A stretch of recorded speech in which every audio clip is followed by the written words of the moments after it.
என்ன யாரையுமே காணோம்? எங்க இருந்து தானே அலறல் சத்தம் கேட்டது?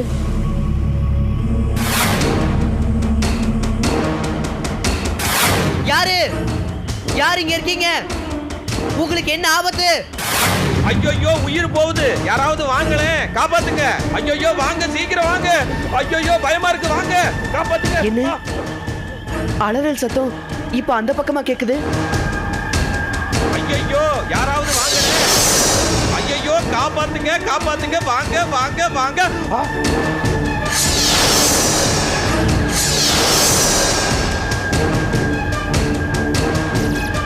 இங்க அலர்னது யாரு? உங்களுக்கு என்ன ஆபத்து சொல்லுங்க.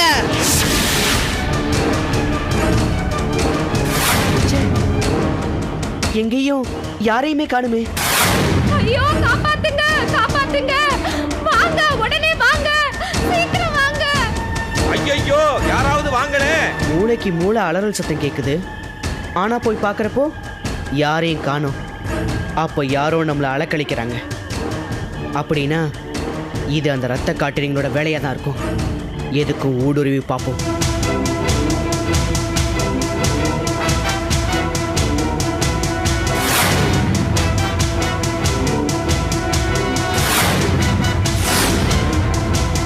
ஐயோ மோசம் போயிட்டனே.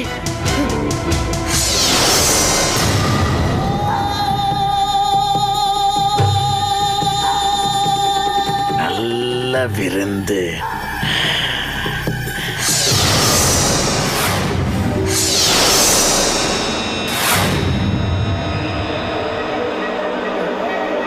எனக்கு கண்ணாமூச்சி காமிச்சிட்டு முகாம்போ இவரை கடிச்சிட்டானே.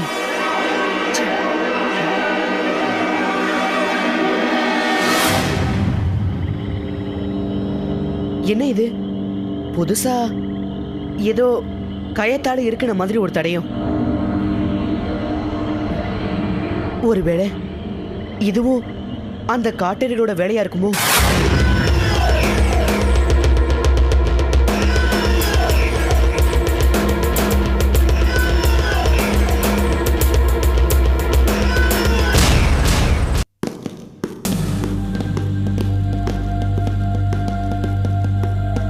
வெற்றி, வெற்றி, மாபெரும் வெற்றி. நாம் இப்படி செய்வோம் என்று மூசா சற்றும் எதிர்பார்த்திருக்க மாட்டான். ஊரையே ரணகலமாக்கி அவனை திக்குமுக்காட வைத்து விட்டோம் அல்லவா? திக்குமுக்காடியா? திண்டாடி போயிருப்பான் தலைவா. துர்முகியை சிறைபிடித்ததற்கான தண்டனையை மிகச் சிறப்பாக இப்பொழுது அனுபவித்துக் கொண்டிருக்கிறான். எங்கு தொட்டால் எங்கு வெடிக்கும் என்பதை மூசா இப்பொழுது தெள்ளத் தெளிவாக உணர்ந்திருப்பான். எந்த ஊர் மக்களை காக்க அவதாரம் எடுத்ததாக கூறினானோ அதே ஊர் மக்களில் பெரும்பாலானவர்களை அவன் காவலில் இருக்கும் பொழுதே கடித்து குதறிவிட்டோம். இது அவனுக்கு மரண அடியாக இருக்கும். இனி நம் விஷயத்தில் மூக்கை நுழைக்கவே மாட்டான். அது எப்படி தலைவா? ஒரு கயிற்றை மனிதனின் மீது படர விட்டு கடிக்கும் ஒரு அற்புத யுக்தியை கண்டுபிடித்தீர்கள். துர்முகியை இழந்து நான் சில நாட்கள் தவித்த தவிப்பு என்னை புதிதாக யோசிக்க வைத்து விட்டது.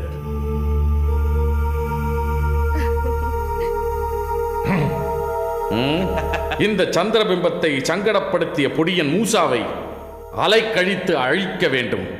இவ்வூரில் நம் இனம் செழிக்க வேண்டும் என்று அப்பொழுதே என் மனதிற்குள் சூளுரைத்துக் கொண்டேன்.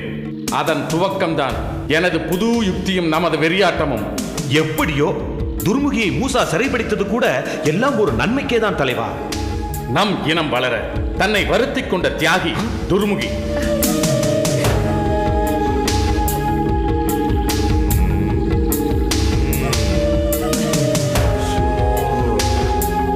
உன்னை நான் தளபதியாக பெற்றது நான் செய்த பாக்கியம் துர்முகி. போதும் தலைவா, இப்பொழுதே குளிர்ந்து உருகும் நிலைக்கு வந்து விட்டேன். விட்டு விடுங்கள். சரி, உண்ட களைப்பு தொண்டனுக்கும் உண்டு என்பது எனக்கும் தெரியும். எல்லோரும் போய் ஓய்வெடுங்கள். நானும் சற்று ஓய்வெடுத்துக் கொள்கிறேன்.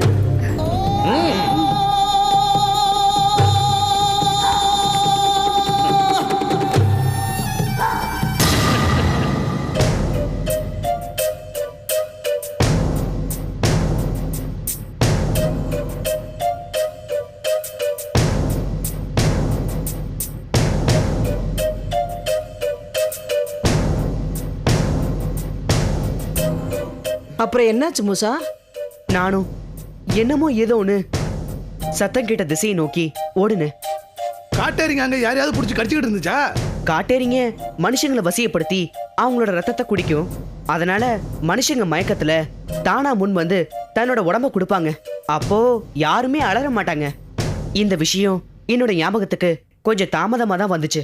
அப்ப அலர்னது யாரு? ஒரு ரத்த காட்டேரி. என்னப்பா குழப்புற?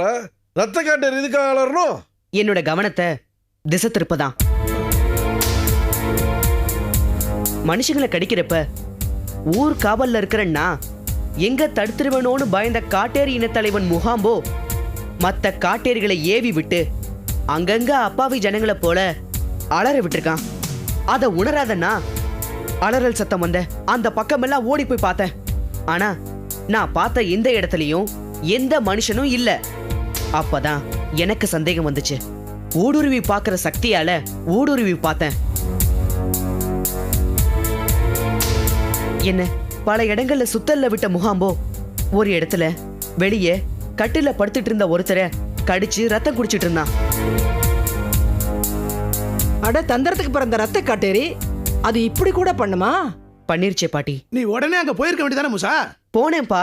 ஆனா காரியம் கைமீறி போயிடுச்சு. அந்த முகாம்போ கடிச்சு முடிச்சிட்டு அங்கிருந்து மறைஞ்சிட்டான்.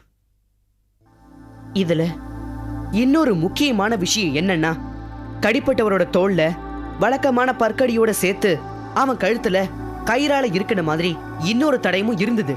அதான மூசா புதுசா கயிறு இருக்குன்னு தடயம்? தெரியல தாத்தா, ஆனா இருந்துச்சு. மூசா புதுசா ஏதோ வில்லங்கம் பண்ணிருக்கும் போல தெரியுது. ஆமாப்பா, அதையும் என்ன ஏதுன்னு நாம உடனடியா கண்டுபிடிக்கணும். அந்த ரத்த காட்டேரிங்க அட்டகாசம் நாளுக்கு நாள் அதிகரிச்சுக்கிட்டே வருதே. அதுங்க நம்மளை பார்த்து பயப்படுற மாதிரியே தெரியலையே. அதுங்க உலகம் முழுக்க நம்மள மாதிரி ஏகப்பட்ட எதிர்ப்பு சக்திகளை பார்த்துட்டு தான் இங்க வந்திருக்குதுங்க. அவ்வளவு சீக்கிரத்துல அது நம்மளை பார்த்து பயப்படாது. அடி மேல அடி அடிக்கணும். அப்பதான் அதுங்க கொஞ்சமாவது யோசிக்கும். அதுங்களை ஏன் யோசிக்க விடணும்? நம்ம இருக்கிறது 5 பேரு, அதுங்க 4 பேரு. ரவுண்டு கட்டி அடிச்சு அழிச்சிருவோம். இது நமக்கு தற்காலிக தோல்விதான். முடிவுல அதுதான் நடக்க போகுது. இந்த தாத்தா ஏன் நம்மள மறுபடியும் குழப்புறாரு? நம்ம சொல்றத யாருமே நம்ப மாட்டேங்கிறாங்களே.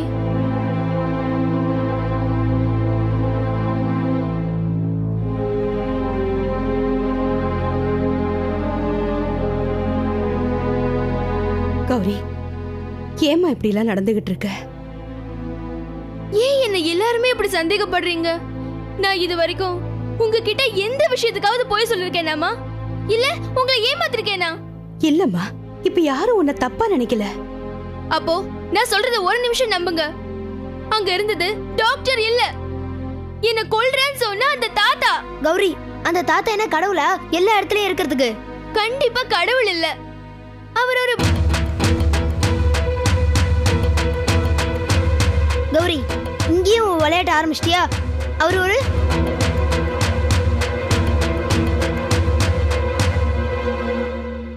பாத்தீங்களாமா, இவ இப்படிதான் எங்களை கூப்பிட்டு வச்சு டார்ச்சர் பண்ணுவா.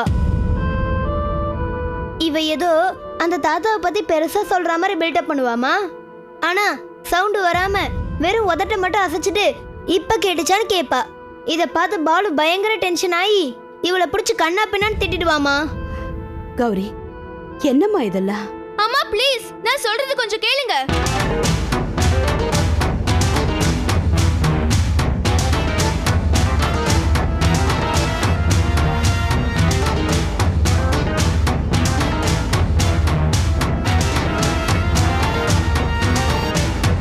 என்னம்மா என்னையே பார்த்துட்டு இருக்கீங்க?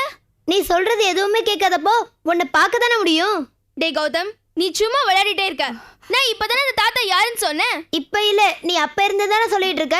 எங்களுக்கு தான் ஒண்ணு கேட்கல. கௌரி, இதெல்லாம் நீ வேணும்னு பண்றேன்னு நினைக்கிறேன். ஏய், நான் ஒண்ணு வேணும்னு பண்ணல. இல்ல, நீ வேணும்னு தான் பண்ற. நான் எதுக்காக நான் வேணும்னு பண்ணனும்? அப்ப உனக்கு ஏதோ ஆயி போச்சு. எனக்கு எதுவும் ஆகல, உனக்கு தான் ஏதோ ஆயிடுச்சு. இல்ல, உனக்கு என்னமோ ஆயி போச்சு. இல்லடா. போடா, போ. இல்ல, போடா.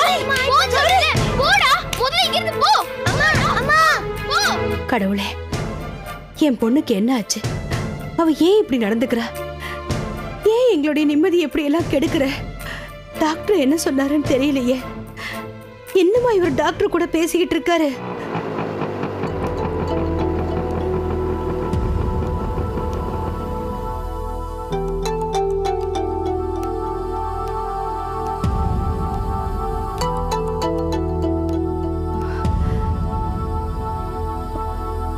என்னங்க டாக்டர் என்ன சொன்னாருங்க?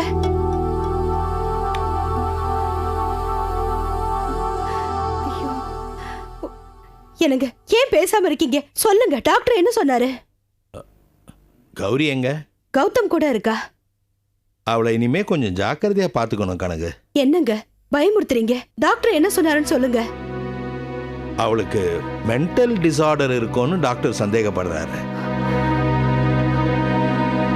அப்படின்னா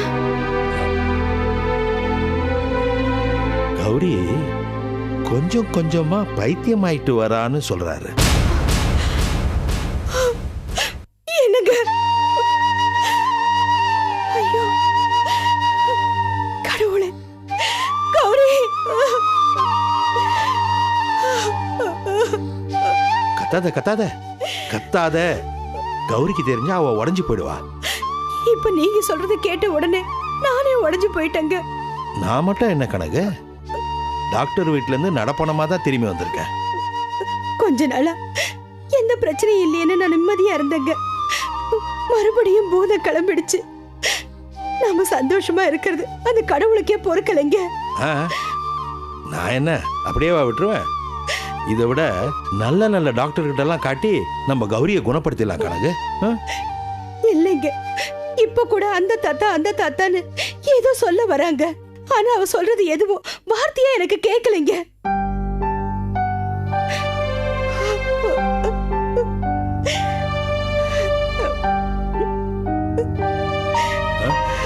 கனகு, கௌரி வரா, அழாத. வா கௌரி, வா வா வா வா வா வா உட்காரு. வா ராஜாத்தி, உட்காருமா.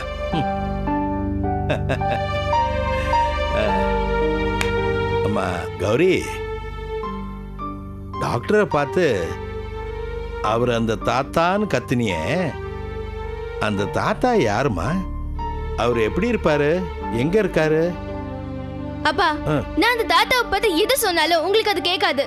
அதனால நான் அவரை நேரடியாவே காட்டுறேன். வாங்கப்பா. நேரடியா காட்டுறியா? ஆமாப்பா, ப்ளீஸ் வாங்கப்பா. எனக்கு அவதான் காட்டுறேன்னு சொல்றால, போய் யாருன்னு பாத்துட்டு வாங்க. போங்க. வாங்கப்பா ப்ளீஸ் பா. சரி வாமா வா. வந்துடுறேன் கணக்கு. கடவுளே, என் குழந்தைக்கு அடுக்கடுக்கா சோதனை வந்துகிட்டு இருக்கு. அவளை நீதான் காப்பாத்தணும். அப்பப்பா நிறுத்துங்கப்பா. நான் சொன்ன வீடு இதுதான்ப்பா.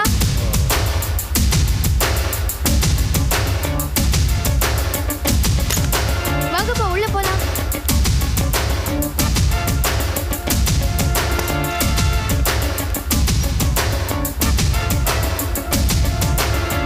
அம்மா தாயே ஈஸ்வரி, ஜெகன்மாதா, நான் போற காலத்துல எனக்கு ஒரு சொந்தத்தை கொடுத்திருக்கியே, அதனோட சூட்சம என்னம்மா தாயே? கௌதம், கௌரி, சந்தியா, பாலு, இந்த 4 குழந்தைகளை யாரு? அவங்களுக்கு எனக்கும் என்ன சம்பந்தம்? எங்களை ஏன் சந்திக்க வச்ச? இதனோட நோக்கம் என்னம்மா? எதுவுமே புரியலையேம்மா. அம்மா, எப்போ காலம் வந்து என்ன கொண்டு போவான்னு காத்திருந்த காலம் போய், ஐயோ எங்க காலம் வந்துருவானோன்னு இந்த பாசத்தையும் குழந்தைங்க நேசத்தையும் எங்க அனுபவிக்க முடியாம போயிடுமோன்னு பயந்து பயந்து வாழ வேண்டியதா இருக்குமா தாயே?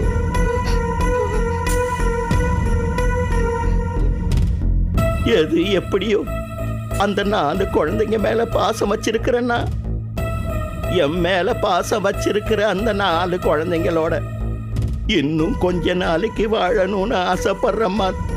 அதனால எனக்கு கொஞ்ச நாளைக்கு ஆயுசையும் அந்த 4 பசங்களுக்கு நீண்ட ஆயுசையும் ஆரோக்கியத்தையும் கொடுக்கணுமா தாயே? ஈஸ்வரி அம்மா. ஃப்ராட்